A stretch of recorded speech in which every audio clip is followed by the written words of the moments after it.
Hi, this is a quick update from Piper Serica on the recent increase in the H-1B visa fees and its implication on the IT services and our views on the IT services sector in India. The US government recently announced a 100x increase in H-1B visa fees from $1,000 to $100,000.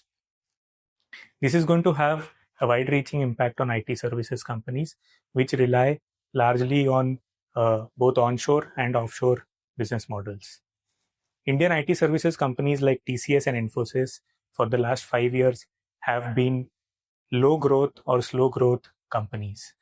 Their earnings, for example, TCS has seen an earnings growth of 9.9% and a profit growth of 8.5% for the last 5 years. The stock price has had a 5-year CAGR of less than 4%, which is literally less than the savings account interest rate that an investor would make. Similarly, Infosys, which recently announced a very large buyback, by the way, has had a 5-year stock CAGR of less than 8%, which again does not beat the most FD interest rates in India. Now, this is also because IT services companies in India were in a very traditional old world services model, where they hired cheap resources in India and build them at a higher price for global clients. Now, this very model is changing. The global customers no more care about how many people are deployed.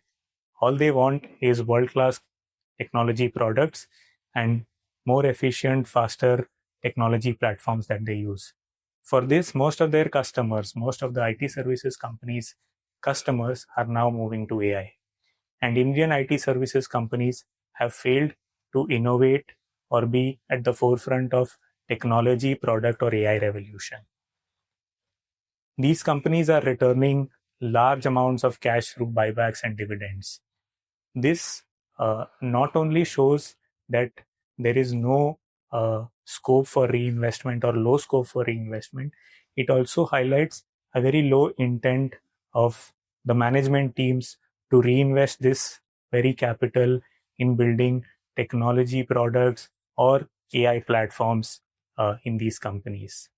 Because of all of this, we believe that the Indian IT services companies will continue to report low growth and they are no more growth companies for investors. We do not see the stocks having bottomed out. We do not look at their historical prices to say that the prices have bottomed out. We believe their businesses are going through great disruption, and unless they build quality technology products or AI platforms that are India first, we do not believe that there is much value for growth investors to invest in these companies.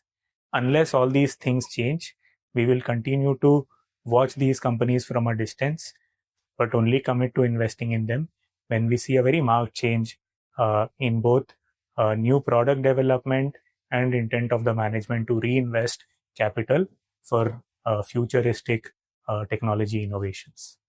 Thank you for tuning in. For more such updates, please subscribe to Piper Serica's YouTube channel.